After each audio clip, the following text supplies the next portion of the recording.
कहानी की शुरुआत डबलिन सिटी से होती है, जहां मार्गेट नाम की एक महिला को दिखाया जाता है। मार्गेट एक 43 साल की महिला है जो अपनी जिंदगी में बहुत अकेली है। उसके चेहरे पर हमेशा खामोशी और उदासी छाई रहती है। मार्गेट एक सेकेंड हैंड कपड़ों की दुकान चलाती है, जहां पुरानी चीजें और कपड़े बिकते हैं। मार्गेट की जिंदगी बहुत ही साधारण है। घर से दुकान जाना, काम करना और फिर अपनी मानसिक शांति के लिए स्विमिंग पूल जाना। स्विमिंग करना उसकी हॉबी है। पानी के अंदर उसे दुनिया के शोर शराबे से दूर एक अलग ही सुकून मिलता है। एक दिन पूल जाने के बाद वो वहां पर नोटिस बोर्ड पर एक एडवर्टीजमेंट लगाती है कि उसके घर में खाली कमरा है और उसे किराएदार की तलाश है। उसी दोपहर उसका एक्स हस्बैंड उसकी दुकान पर आता है। इतने सालों बाद अपने एक्स हस्बैंड को देखकर मार्गेट हैरान हो जाती है। वो दोनों बातें करने के लिए पास के कैफे में जाते हैं। उसका एक्स हस्बैंड मार्गेट को वो खबर देता है जिसका उसे अंदाजा भी नहीं था। उसका एक्स हस्बैंड बताता है कि उनका बेटा पैट्रिक, जो अब 18 साल का हो चुका है, वो पिछले 2 हफ्तों से लापता है। पुलिस उसे ढूंढ रही है, लेकिन अब तक उसका कोई भी सुराग नहीं मिला। यहाँ हमें पता चलता है कि मार्गेट ने अपने बेटे पैट्रिक को तब छोड़ दिया था जब वो बहुत छोटा था।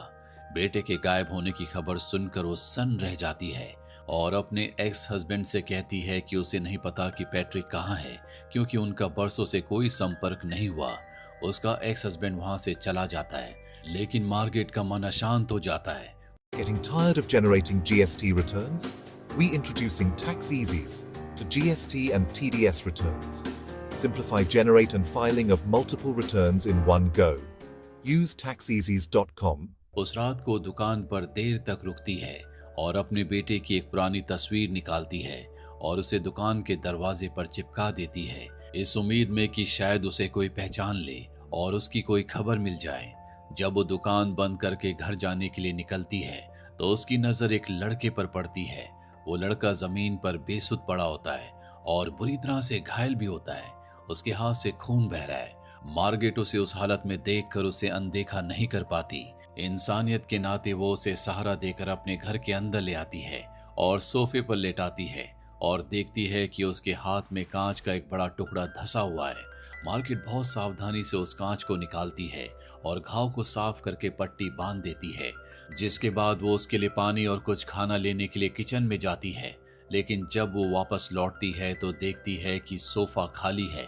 मार्गेट बाहर जाकर देखती है, पर वो अंधेरे में कहीं ओझल हो चुका था। अगले दिन मार्गेट को उसके एक्स हस्बैंड का फोन आता है। उसके एक्स हस्बैंड की आवाज भारी होती है। वो उसे बताता है कि पुलिस को पैट्रिक मिल गया है, लेकिन वो अब इस दुनिया में नहीं रहा। उसकी बॉडी एक नदी में मिली। ये खबर मार्गेट पर बिजली की तरह गिरती है। उसका एक्स हस्बैंड उसे बताता है कि कल उसका फ्यूनरल है, लेकिन साथ ही रूखेपन से ये भी कह देता है कि अगर तुम वहां पर नहीं आओगी तो ही अच्छा होगा। मैं वहां पर कोई तमाशा नहीं चाहता। मार्गेट भी मान जाती है, क्योंकि उसे भी लगता है कि उसने अपने बेटे के ऊपर से हक कई सालों पहले खो दिया था। वो फोन रख देती है और गहरे सदमे में चली जाती है। वो रोती नहीं, बस पत्थर जैसी हो जाती है। अपने गम को भुलाने के लिए वो फिर से स्विमिंग पूल जाती है और पानी के अंदर अपनी सांसें रोककर वहीं लेटी रहती है। जब वो पूल से बाहर निकलती है तो उसकी नजर लॉकर रूम के पास उसी लड़के पर जाती है जो उसे रात को घायल मिला था, जिसे वो अपने घर ले गई थी और अचानक से वो गायब हो गया था। दरअसल उसका नाम जॉनी होता है। वो भी वहां पर स्विमिंग करने के लिए आया था। मार्गेट उसे पहचान लेती है और उसका इंतजार करती है। जब वो बाहर आता है तो मार्गेट उसके पास जाती है और पूछती है कि हाथ कैसा है, जो सुनकर जॉनी हैरान होता है। फिर पहचान लेता है कि ये वही औरत है जिसने उसकी मदद की थी। वो उसे धन्यवाद देता और बातों ही बातों में मार्गेट को पता चलता है कि जॉनी के पास रहने का कोई ठिकाना नहीं है। मार्गेट, जो अपने बेटे की मौत से टूट चुकी है, वो जॉनी से कहती है कि मेरे घर में कमरा खाली है, अगर तुम चाहो तो तुम वहां पर रह सकते हो, मैं तुमसे किराया नहीं लूंगी। जॉनी, जो कि सड़क पर भटक रहा था, उसके लिए ये किसी वरदान से कम नहीं था। वो तुरंत तैयार हो जाता है। मार्गेट उसे अपने घर ले आती है और उसे ऊपर वाला कमरा देती है। वो उसे बताती है कि किचन और बाथरूम यूज करने के लिए उसे नीचे आना होगा, क्योंकि ऊपर ना तो बाथरूम है और ना ही एक्स्ट्रा किचन है। शुरुआत में उनके बीच एक अजीब सी दूरी और झिझक होती है, क्योंकि जॉनी एक बिगड़ा हुआ लड़का है जो नशा करता है और अपने दोस्तों के साथ मिलकर चोरियां भी करता है। पहली ही रात जब मार्गेट अपनी बिल्लियों को खाना देने बाहर जाती है तो जॉनी मौका पाकर उसके पर्स से पैसे चुरा लेता है। मार्गेट को बाद में पता चल जाता है कि पैसे गायब हैं, लेकिन वो जॉनी से कुछ नहीं कहती क्योंकि वो उसे अपने पास अपने साथ रखना चाहती है, चाहे इसके लिए उसे उसकी कमियों को नजरअंदाज ही क्यों ना करना पड़े। एक रात को देखती है कि जॉनी टीवी देखते देखते सोफे पर ही सो गया है। मार्गेट धीरे से टीवी बंद करती है और उसे कंबल ओढ़ा देती है, लेकिन जब वो ऊपर जा रही होती है तो जॉनी अपनी एक आंख खोलकर उसे पीछे से देखता है। उसकी नजरों में एक अजीब सा भाव होता है। अगली सुबह मार्गेट के घर एक ऑफिसर आती है जो मार्गेट से उसके पिछले किराएदार, जिसका नाम एंड्रयू है, उसके बारे में पूछताछ करती है। एंड्रयू अपनी पत्नी और बच्चे को छोड़कर भाग गया और ऑफिसर को शक होता है कि मार्गेट एंड्रयू के संपर्क में है क्योंकि बाहर उसकी लाल रंग की कार खड़ी होती है। ऑफिसर उस कार के बारे में पूछती है। मार्गेट घबरा जाती है, उसे समझ में नहीं आता कि वो क्या जवाब दे। तभी जॉनी वहां पर आता है और बड़े आत्मविश्वास से झूठ बोलता है कि ये कार मेरी है, मैंने इसे उस आदमी से खरीद लिया था। जॉनी का ये झूठ मार्गेट को मुसीबत से बचा लेता है और अब वो ऑफिसर उसकी बात मानकर वहां से चली जाती है, जिसके बाद मार्गेट राहत की सांस लेती है और जॉनी का शुक्रिया अदा करती है। वो खुश होकर उसे कार की चाबियां दे देती है और कहती है कि अगर तुम चाहो तो इसे चला सकते हो। इन दोनों के बीच में एक अजीब सी दीवार है जो अब धीरे धीरे टूटना शुरू हो गई है। जॉनी सुनकर खुश हो जाता है और कार लेकर वहां से घूमने निकल जाता है। वहीं मार्गेट अपनी दुकान की ओर बढ़ जाती है और जब वो रात को दुकान से लौटती है तो देखती है कि जॉनी घर के अंदर ही सिगरेट पी रहा है। ये देखकर मार्गेट को थोड़ा सा गुस्सा आता है। वो उसे टोकती और कहती है कि घर के अंदर तुम्हें सिगरेट नहीं पीनी चाहिए। जो कहकर वो किचन में जाती है और अपने और जॉनी के लिए ड्रिंक लेकर आती है। ये दोनों बाहर बैठकर ड्रिंक करते हैं। धीरे धीरे इनके बीच बातें खुलने लगती है। ये आपस में मजाक भी करते हैं और अब जॉनी मार्गेट को सिगरेट पीना सिखाता है। हालांकि मार्गेट शुरू में थोड़ा सा हिचकिचाती है, लेकिन फिर वो सिगरेट पीने लगती है। उस पल ऐसा लगता है मानो सालों के बाद किसी ने उसके अकेलेपन को छुआ हो। बातों के दौरान मार्गेट की नजर जॉनी के हाथ पर पड़ती है, वही हाथ जो उस रात को जख्मी था। वो धीरे से जॉनी के हाथ को सहलाने लगती है और जवाब में जॉनी भी उतनी ही नरमी से अपने हाथों से उसके हाथ को सहलाने लगता है। उस खामोश पल में ऐसा महसूस होता है जैसे दो टूटे हुए इंसान एक दूसरे के बिखरे हुए हिस्सों को समेटने की कोशिश कर रहे हों। फिर मार्गेट ने उससे पूछा, क्या तुम्हारा परिवार नहीं है? जॉनी ने धीमी आवाज में कहा, सब हैं, लेकिन मैं उस घर में नहीं रहता। मैं बहुत पहले ही उनसे दूर हो चुका हूँ। मार्गेट ने पूछा, क्या तुम्हें स्विमिंग करना आता है? जॉनी ने कहा, नहीं, मुझे स्विमिंग करना नहीं आता। मार्गेट उसे स्विमिंग सिखाना शुरू करती है। पूल में वो उसे पानी में तैरना सिखाती है। वो उसकी बॉडी को सहारा देती है, उसके हाथों को पकड़कर स्ट्रोक लगाना बताती है। इन दोनों का रिश्ता एक नया मोड़ लेता है। मार्गेट के लिए एक माँ की तरह अपने बच्चे को सिखाना था, लेकिन जॉनी के लिए स्पर्श कुछ और ही मायने रखता था।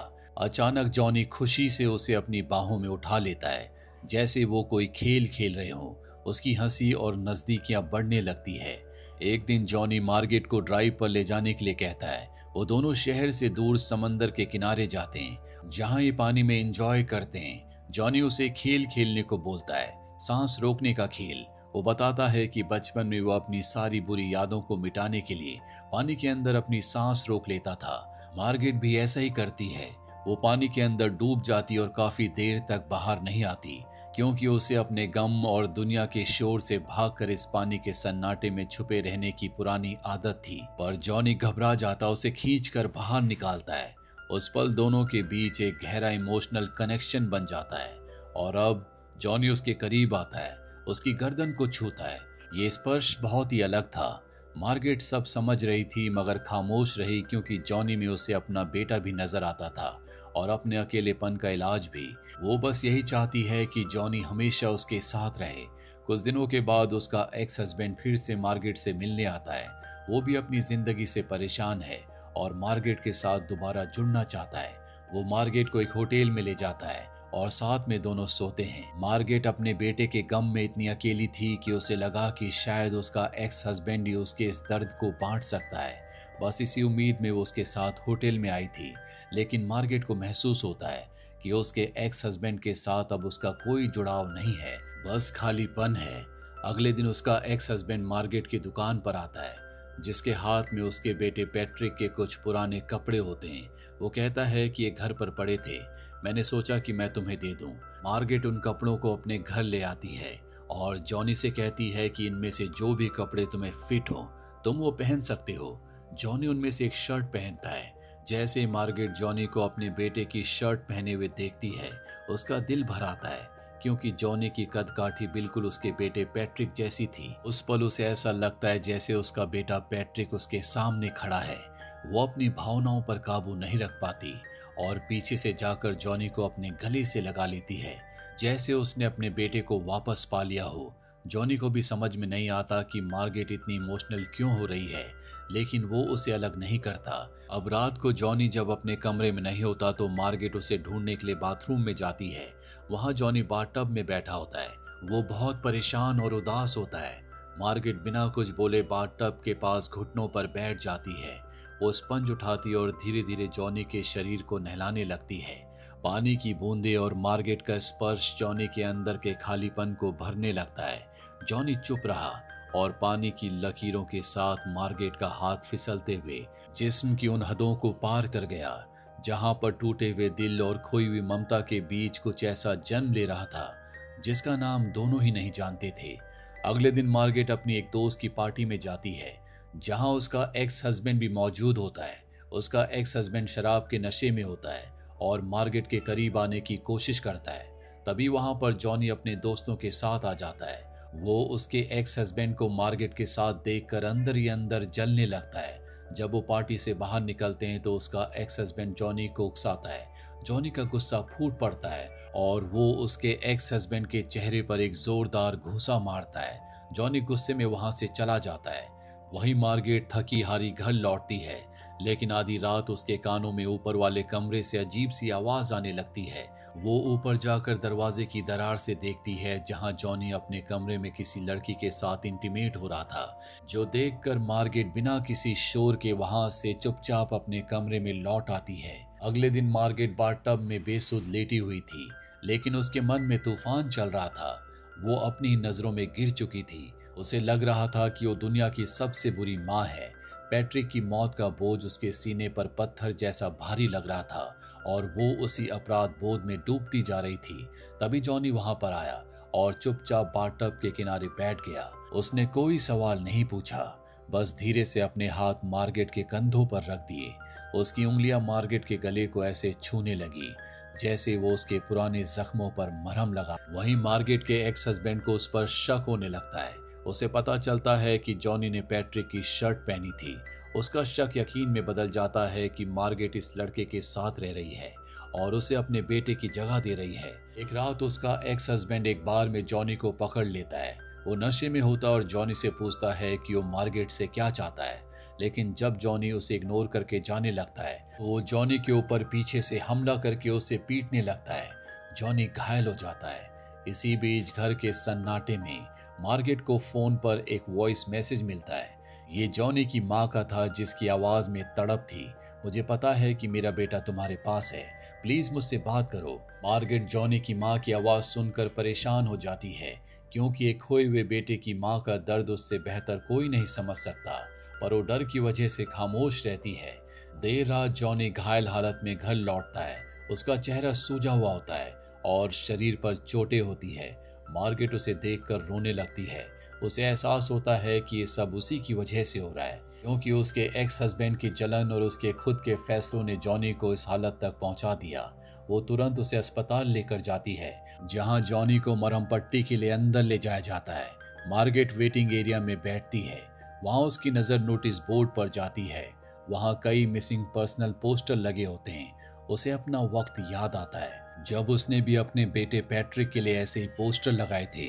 उन गुमशुदा चेहरों को देखकर अचानक उसे जॉनी की माँ के वॉइसमेल की याद आ जाती है, जो उसने घर पर सुनी थी। जॉनी की माँ अपने बेटे की खबर के लिए तरस रही थी। उस पल मार्गेट का ज़मीर जाग उठता है और उसे कड़वा सच समझ में आ जाता है।